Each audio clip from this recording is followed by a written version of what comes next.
Ils attendent l'avis d'expulsion de l'huissier d'un moment à l'autre.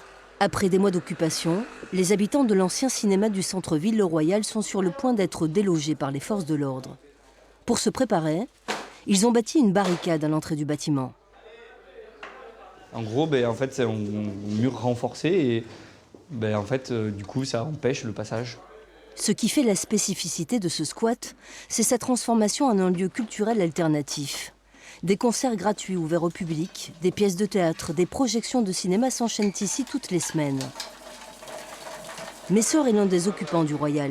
Sa rencontre avec la salle des machines a été une révélation. Je suis accro à cette machine. Il vit ici depuis l'été dernier. Durant les soirées cinéma, c'est lui le projectionniste. À 19 ans, il dit s'être enrichi, nourri culturellement et politiquement au Royal.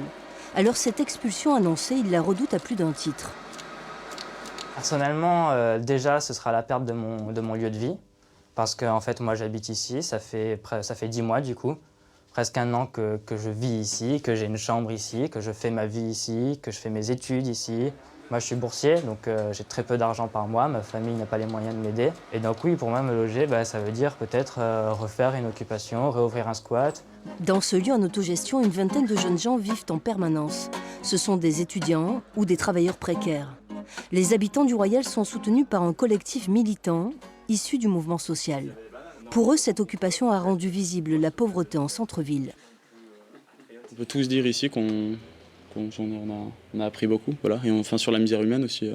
Moi, c'est une des choses qui m'a choqué. Je ne pensais pas qu'il y avait autant de gens dans le besoin. Et c'est aussi de ça qu'est né le Royal, en fait, de ce sentiment de voir des gens dans la rue tous les jours, juste en marchant.